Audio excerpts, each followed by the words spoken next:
kan setiap kehidupan kita. Allah peduli atas setiap adik-adik. Makanya kita tak perlu khawatir. Betul Kak Lucia. Adik-adik ada yang masih bersedih hari ini? Gak ada. Semua sudah bersukacita ya Kak ya. Amin. Semua memuji Tuhan dengan sukacita. Kita sudah memuji dan memuliakan Tuhan. Kita akan pujikan satu pujian lagi, baca kitab suci. Masih ingat? Masih. Gerakannya? Kita akan pujikan sama-sama.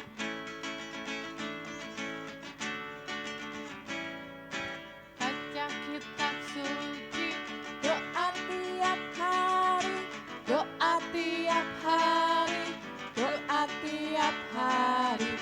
baca kitab suci, doa tiap hari kalau mau tumbuh, kalau mau tumbuh, kalau mau tumbuh, glory haleluya. Baca kitab suci, doa tiap hari kalau mau tumbuh. Sekali lagi kita pujikan. Baca kitab suci, doa tiap hari, doa tiap hari, doa tiap hari. Baca kitab suci, doa tiap hari kalau mau tumbuh, kalau mau tumbuh, kalau mau tumbuh. Glory haleluya. Baca kitab suci, doa tiap hari kalau mau tumbuh. Puji Tuhan. Seperti pujian kita adik-adik ya. Baca kitab suci, doa tiap hari. Itu kalau kita mau bertumbuh menjadi anak-anak Tuhan yang mengerti akan firman-Nya. Kita akan mendengarkan firman Tuhan. Sebelumnya kita akan berdoa dulu untuk firman Tuhan.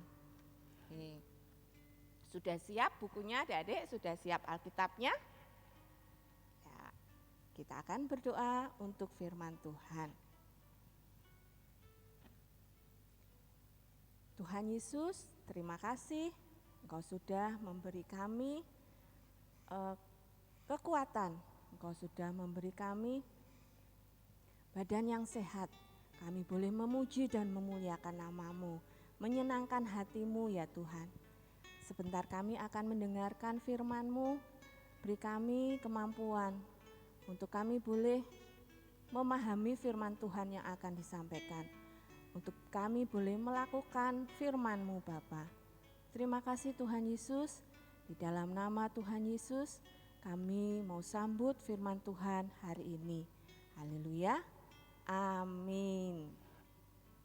Selamat pagi Bunda Lucy. Hari ini Valerie akan membaca firman Tuhan. Korintus pasal 13 ayat 4. Beginilah bunyinya, kasih itu sabar, kasih itu murah hati, tidak cemburu, tidak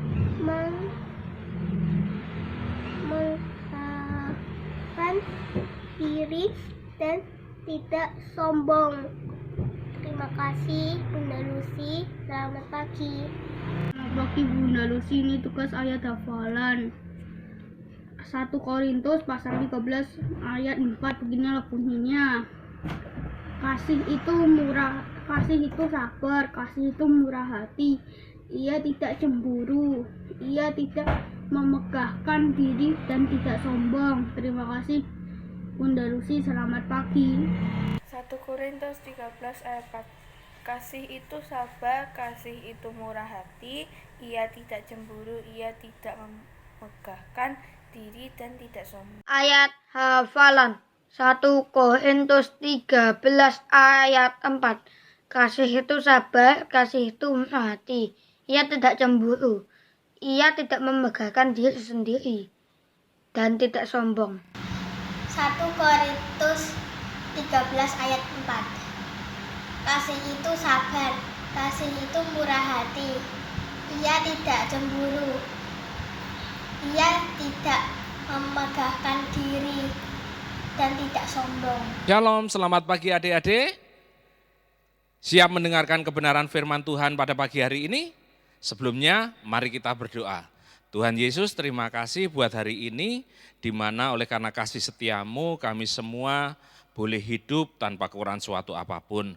Pagi hari ini kami rindu mendengarkan kebenaran firman-Mu. Biarlah Engkau mengajar kami Tuhan dengan kebenaran firman-Mu. Di dalam nama Tuhan Yesus kami berdoa dan mengucap syukur. Haleluya. Amin. Adik-adik masih ingat tentang cerita minggu lalu bagaimana Allah senantiasa memelihara, mengurapi yang namanya seorang anak yang bernama Daud. Nah, hari ini kita belajar tentang Raja Daud, tetapi ini sebelum dia menjadi raja. Nah, di dalam Alkitab dikisahkan di dalam 1 Samuel 18 ayat 8 firman Tuhan mengatakan, lalu bangkitlah amarah Saul dengan sangat dan berkata, sebab perkataan itu menyebalkan hatinya, sebab pikirnya kepada Daud diperhitungkan mereka berlaksa-laksa, tetapi kepadaku diperhitungkan beribu-ribu. Akhirnya jabatan raja itu pun jatuh kepadanya. Nah, rupanya setelah Daud itu mengalahkan yang namanya raksasa Goliat, bangsa Israel itu terus bersuka cita. Daud dikirim ke medan perang oleh Raja Saul dan Daud mengalahkan musuh-musuh mereka. Sehingga apa? Setiap kali Daud pulang dari medan peperangan, para wanita di Israel itu berteriak-teriak, bersorak-sorai. Mereka menari-nari karena apa? Menyambut pahlawan mereka. Mereka berkata, Daud mengalahkan beribu-ribu musuh. Saul mengalahkan beribu-ribu musuh, Daud mengalahkan berlaksa-laksa. Itu terus-menerus sampai akhirnya apa? Cerita itu didengar oleh yang namanya Raja Saul. Akhirnya apa? Raja Saul itu menjadi iri hatinya. Waduh, kepada bawahanku, kenapa Daud kok dikatakan membunuh berlaksa-laksa sedangkan aku beribu-ribu? Mulai muncul yang namanya iri hati. Nah, padahal Saul sebagai seorang raja, dia harus mengayomi, dia harus memberikan perlindungan kepada rakyatnya.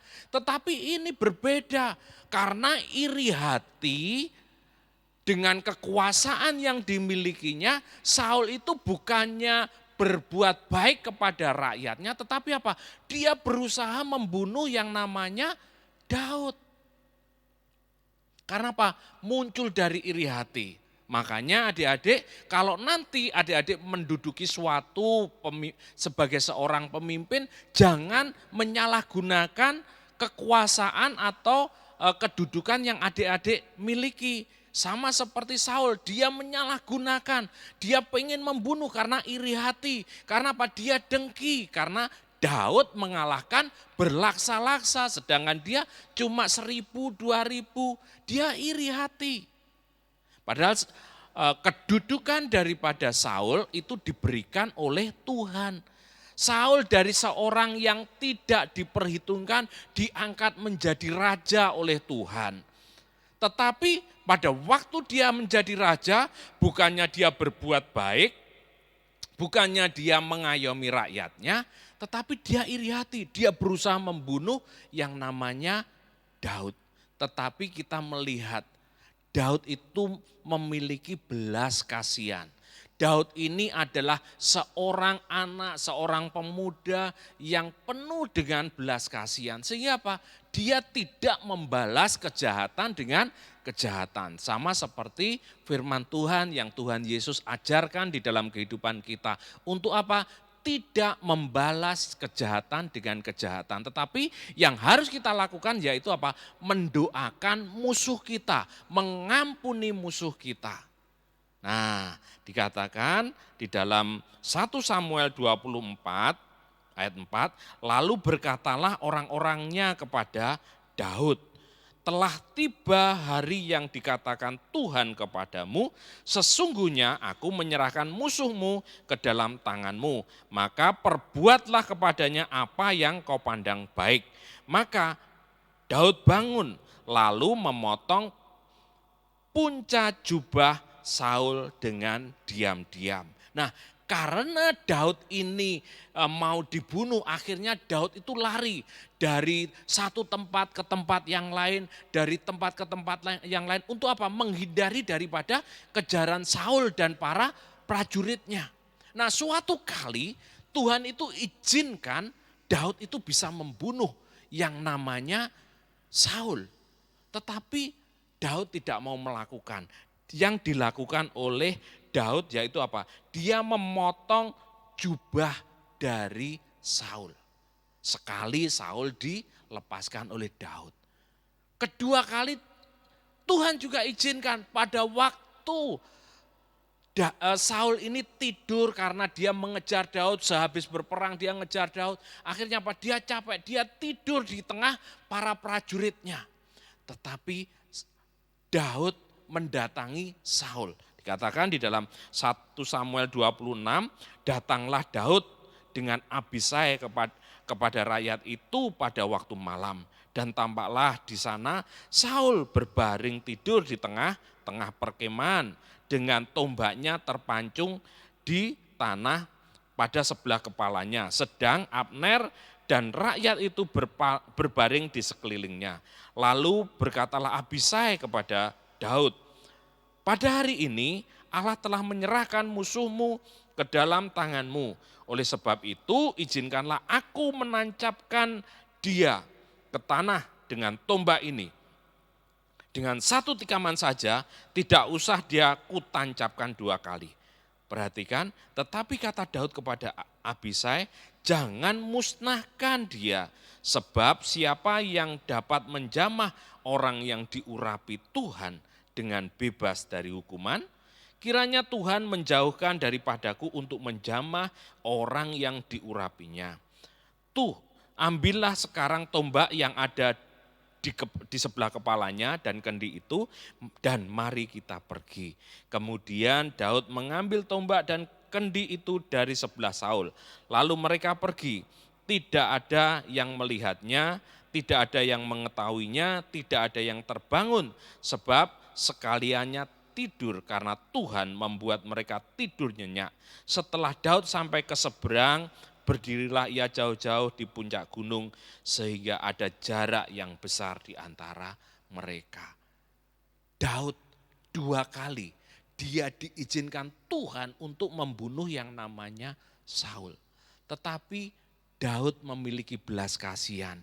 Dia berkata kepada anak buahnya, kepada Abisai, jangan bunuh Saul, jangan bunuh orang yang diurapi oleh Tuhan. Kenapa Daud berkata seperti itu? Karena Daud takut akan Tuhan. Karena apa? Pembalasan itu adalah haknya atau bagiannya Tuhan. Jadi kalau adik-adik disakiti oleh temannya, jangan membalas. Kalau adik-adik dipukul sama temannya, jangan membalas, memukul. Nanti malah terjadi perkelahian yang besar. Tetapi kita harus mengampuni, beritahu kepada orang tua kita atau kepada kakak rohani kita untuk bisa menyelesaikan. Supaya apa? Tidak terjadi yang namanya perkelahian. Sama, Daud bisa saja membunuh Saul pada waktu itu. Tetapi Daud tidak melakukannya. Kenapa? Daud tahu bahwa pembalasan itu adalah bagiannya Tuhan. Daud tahu bahwa kita harus mengasihi musuh-musuh kita. Dan sebagai ayat hafalan, kita baca di dalam Mika 6 ayat 8. Hai manusia, telah diberitahukan kepadamu apa yang baik dan apakah yang dituntut Tuhan daripadamu selain berlaku adil, mencintai kesetiaan, dan hidup dengan rendah hati di hadapan Allahmu. Jadi Tuhan ingin kita berlaku adil. Kalau kita nanti menjadi seorang pemimpin, jangan memiliki sikap seperti Saul karena iri kepada bawahannya pengen membunuh. Bukan memperkaya dirinya juga seperti yang dilakukan oleh pejabat-pejabat sekarang ini. Tetapi apa? Harus berlaku adil, harus mencintai yang namanya kesetiaan dan hidup dengan rendah hati. Jangan sombong kalau kita menjadi pemimpin, tetapi mari kita memiliki kerendahan hati. Karena itulah yang dirindukan oleh Tuhan.